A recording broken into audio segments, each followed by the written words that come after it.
Welcome to the Community Transitional Services Russell facility. The purpose of CTS is to provide sound, evidence-based treatment for drug and alcohol addiction. CTS currently serves men from the Kentucky Department of Corrections who are community custody inmates, probationers, and parolees, primarily participating in SAP. The rules may differ based on your status. It is important to remember what may apply to one resident may not necessarily apply to you. If you are not sure what your status is, please see your counselor. Facility rules and operational procedures are contained in the CTS Policy and Procedures Manual. Important changes in policy will be on the facility bulletin boards. Upon your arrival into the facility, you will participate in an orientation program and meet with the director or assistant director and the SAP coordinator. Within 7 days of your arrival, you will meet with your counselor and develop a treatment plan. This will serve as a blueprint to guide and assist you in successfully completing the program. As a SAP participant, your residency will be a minimum of 183 days if you complete the program successfully. Your actual release date will be set by your parole officer, depending on your program progress in securing a suitable home placement.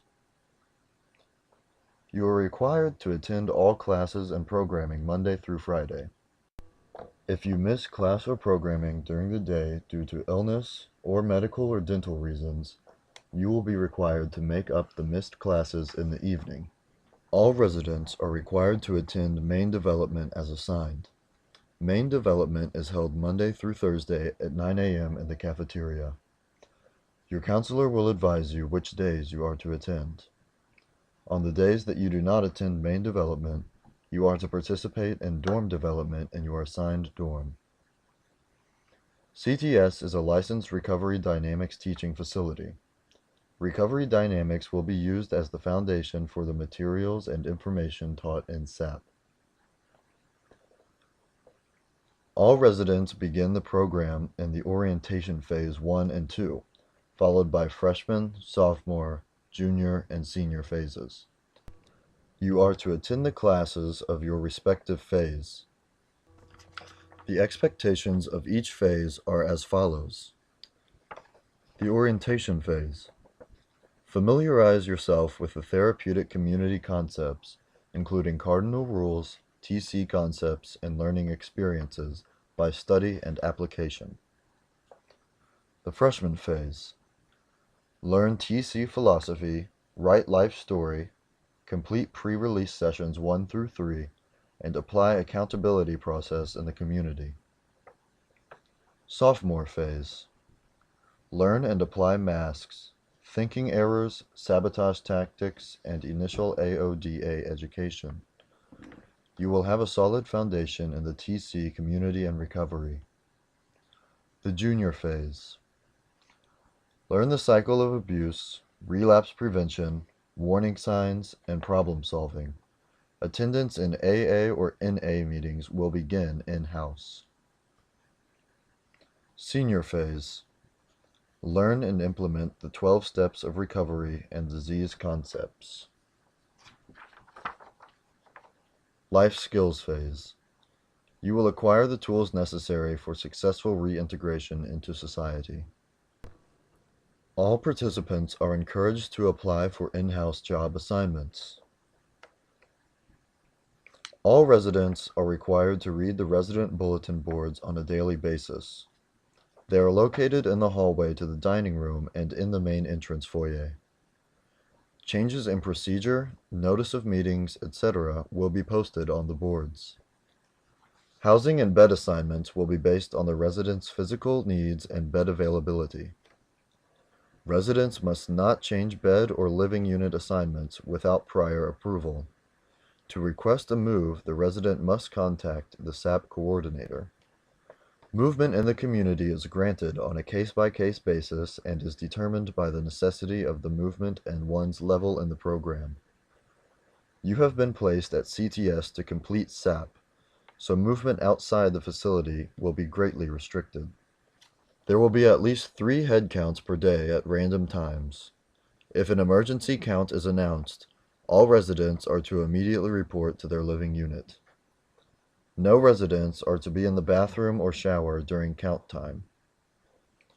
All head counts are standing counts.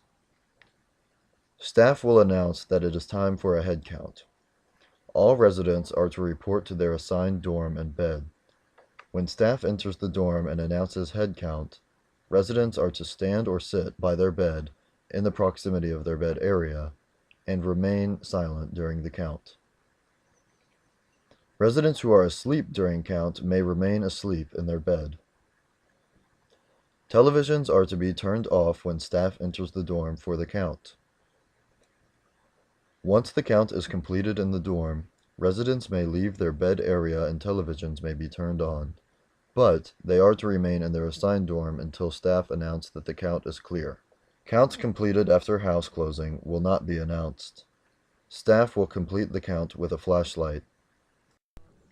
Residents are to sleep without their face covered so that staff may verify your identity during count.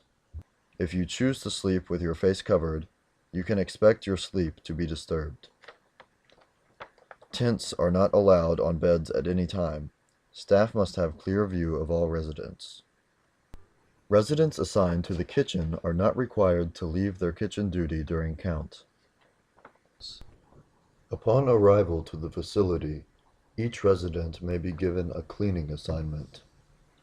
The facility is shut down twice a day, in the morning and evening for the cleaning of the entire facility.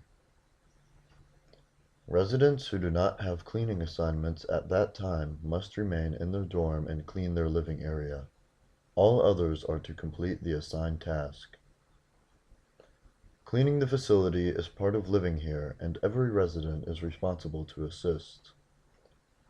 CTS provides in-house dining for residents. Meals are provided at no charge, and menus are posted on the bulletin board. Residents are allowed only one serving during each meal. Residents are not permitted behind the serving line or in the kitchen unless assigned to work. Meals must be eaten during the scheduled meal times. At no time is food or provided drink to be taken from the dining facility. If a resident requires a special diet for health or religious reasons, a request must be submitted to the facility director for approval.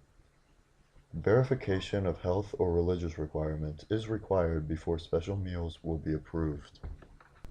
Parolees are responsible for their own medical and dental costs. They may utilize the services of a private physician or dentist or healthcare clinic of their choosing. Community custody residents are required to pay a fee established by the Department of Corrections to see a healthcare provider. Residents needing non-emergency medical or dental attention must put a request with an explanation of the problem. Medical or dental attention requests are available in the Control Center foyer. Any resident requiring immediate medical attention should report their condition to the Control Center staff, and then it must be approved by the director before giving permission to leave the facility. All CTS staff will be trained in CPR and first aid. Upon arrival, all prescribed medications are to be logged in by staff. Residents may be eligible to keep their medications in their locked locker. Residents must first request and complete the request form. Once approved, medication will be returned for storage in safekeeping. Narcotic, psychotropic, and seizure medication and insulin will be kept in the control center for dispensing. Medication must be prescribed by a physician. All residents are subject to be tested for the use of alcohol and drugs. When requested to submit to either test, residents must comply. Failure or refusal to submit to the testing will constitute an assumed positive result and appropriate action will be taken. Fire drills are conducted no less than one time per month. They may be conducted at any time on any day. Immediate response is required. When the fire alarm sounds, residents are to evacuate the building immediately. You are not to go to your dorm, locker, etc. to get a coat or anything else. You are to stop what you are doing and exit the building at the nearest exit, using the nearest emergency exit. There is an emergency exit on every level of the building. Emergency exits are located at the north end of each hallway, through administrative offices, and at the front entrance. Once outside, residents are to walk quietly down the sidewalk and go directly to the side parking lot in front of Old Grocery Store. Residents are not to walk through the parking lot to reach their assigned location. There are labeled lines in the parking lot. Residents are to line up according to their dorm assignment and remain quiet. Staff will come out after they have checked the facility to ensure everyone is out. Staff will conduct a head count through a roll call. As a resident's name is called, he is to respond and return to the inside of the facility, remaining on the sidewalk and entering through the Jefferson Street entrance. The more orderly residents are, the sooner you will be allowed to return to the facility. If the Louisville Fire Department responds to the CTS alarm, staff will begin the head count after the fire department has given the okay to return to the building. Residents are to remain in their assigned line while quietly waiting. All residents receive a copy of the facility rules and regulations. Residents are responsible for knowing, understanding, and abiding by the information contained in the document. If a resident cannot read, staff will be available to go over them independently with the resident. Staff will answer questions and/or clarify any confusion a resident may have about the rules and the handbook. When a rule is violated, a disciplinary report will be written by the appropriate staff member. After the report is presented to the resident, it is forwarded to the appropriate counselor for an investigation and recommended action. In addition to disciplinary actions imposed by CTS staff, as a participant in SAP, you will be held accountable by your peers. You are also required to hold your peers accountable. This is accomplished through accountability slips. When unauthorized behavior is witnessed, you are to write an accountability slip, also referred to as a pull-up. Pull-ups are typically reviewed in main development. Serious and/or repeated violations will be reviewed by staff in an awareness panel. Residents may also write push-ups when favorable behavior is witnessed. Push-ups are also reviewed in main development. Violation of any cardinal rule will result in termination from CTS SAP. The cardinal rules are as follows. 1. No drugs or alcohol. 2. No violence or threats of violence. 3. No stealing. 4. No sexual acts or acting out. 5. No violating confidentiality. 6. No cheating. 7. No gambling. Awareness panel is held weekly by administrative staff. All residents scheduled will be met with by the panel individually. Residents with major rule violations or a pattern of rule breaking will see the awareness panel. All counselors and the SAP coordinator make up the panel. Seeing the panel is a final effort in redirecting your behavior and commitment to complete the program. You will receive sanctions from the awareness panel. Further disciplinary problems may result in your termination from the program. To provide proper security for the residents and facility staff, certain areas of the facility are designed as restricted areas without specific authorization. At any time, a search may be conducted by staff of your personal belongings, vehicles, or your person. Residents are not required to be present at the time of a search. Items that are considered contraband will be confiscated and disposed of. The contraband list is posted on the bulletin boards.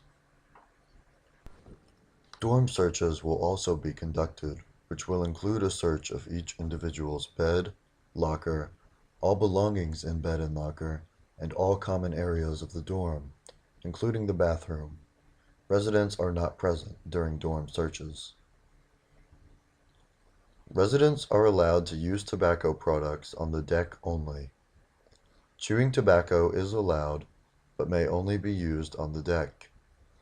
Loose tobacco and rolling papers for making cigarettes are prohibited.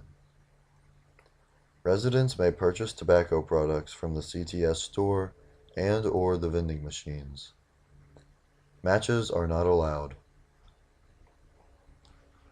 There are phones available for resident use in the dorms and in common areas. Residents will adhere to the 15-minute time limits on phone calls as a courtesy to other residents. The phones are operated by Securus Technologies. Phone cards are available for sale for $10 every weekday. An announcement is made at the time of sale. Residents will not be allowed to use the CTS business phone for personal use. Upon arrival, residents will be given the opportunity to make one phone call to inform their family or loved ones of his location and his needs. Any mail that is received for a resident is opened and examined for contraband, logged in the mail distribution log, and distributed to residents. Legal mail and mail from the Kentucky Department of Corrections will not be opened. The Control Center staff will distribute mail by paging residents a few at a time to retrieve their mail. Mail is distributed no later than the day after it arrives. The resident must sign for his mail. For the resident's security, cash or personal checks are not to be sent to the resident via mail. Letters with such items will be returned to the sender. Money orders are permitted, but no more than $75. Money orders received in the mail in any amount over $75 will be returned to the sender. All residents are afforded visitation in the facility on the scheduled days and times. The days and times of visitation are posted on the resident bulletin board. Under special circumstances, residents may request a visit from family members on a day and time that is not part of the routine visitation schedule. The request is submitted to the counselor or director who provides a written response and/or approval for the visit.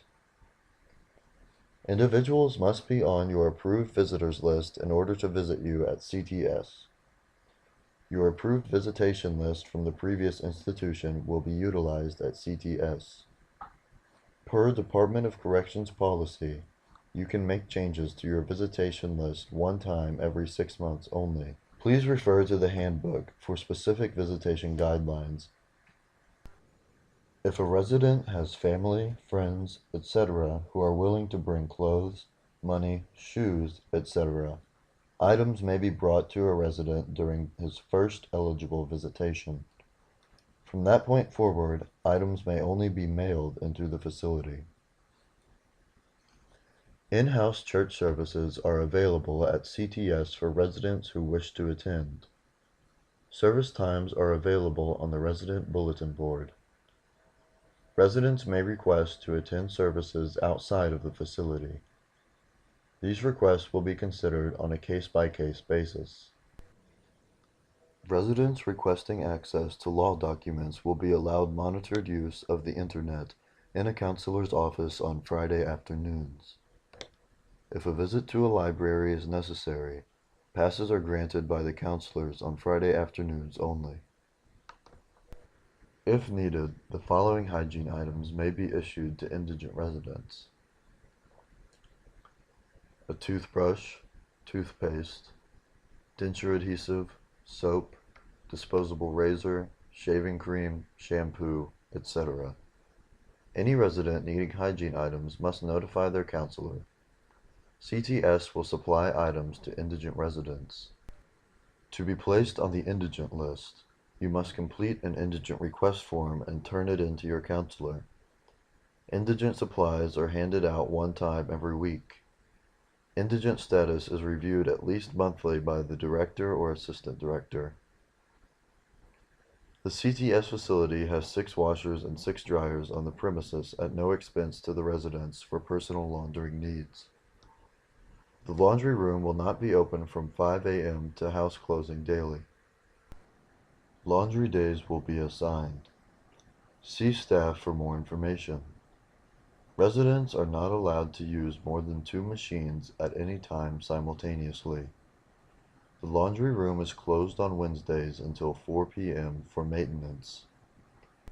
In the event that a resident is taken into custody, escapes, or absconds from supervision, his property will be handled in the following manner. In the event of an absconsion or an escape, the property will not be released while the resident is unaccounted for by CTS and/or the parole officer. If the resident has not been arrested or turned himself in within 7 days, the property will be disposed of. If the resident is arrested or turns himself in within 7 days, then the individual listed on the property form will be contacted and given 7 days from the date of the notification to pick up the property.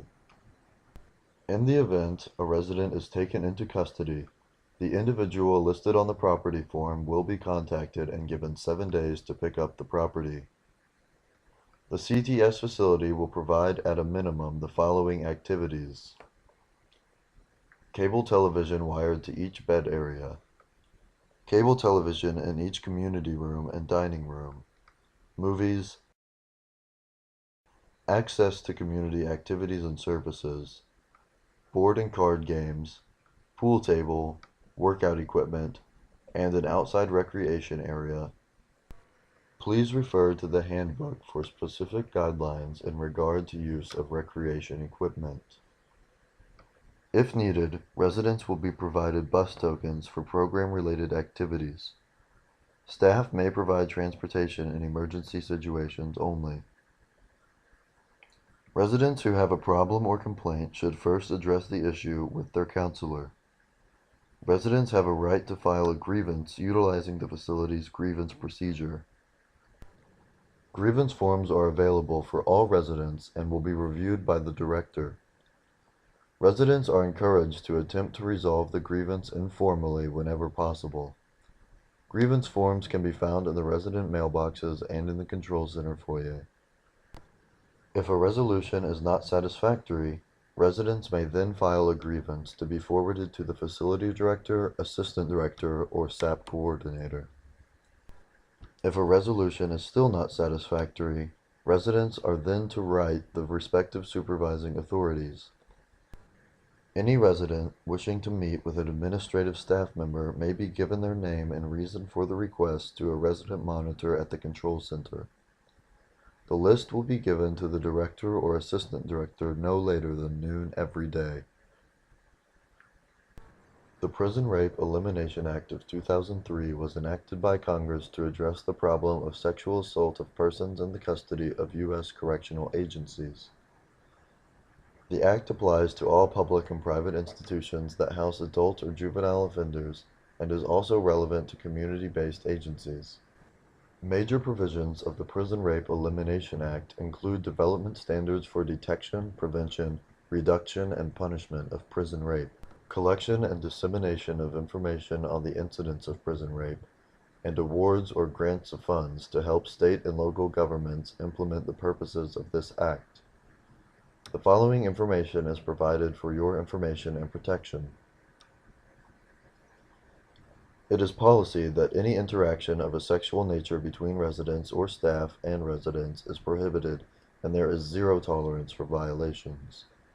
For the purpose of this policy, sexual behavior is defined as verbal or physical conduct of a sexual nature directed toward an inmate by another inmate, or by staff members, agents, or volunteers of a correctional facility, departments, or private organizations.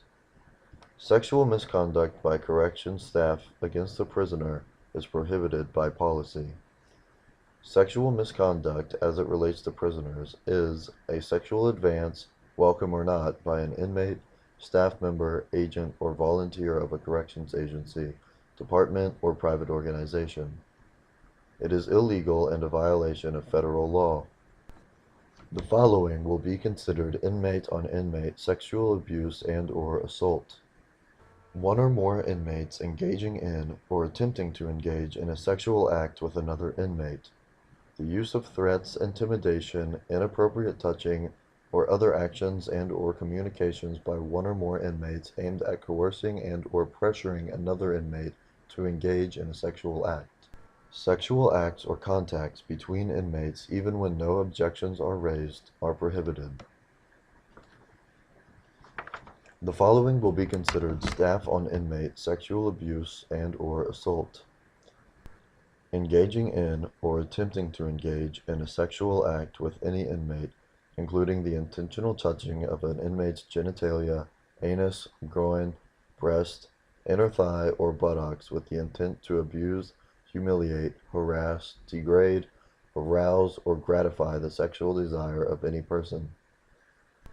Sexual acts or contacts between an inmate and a staff member, even when no objections are raised, are illegal.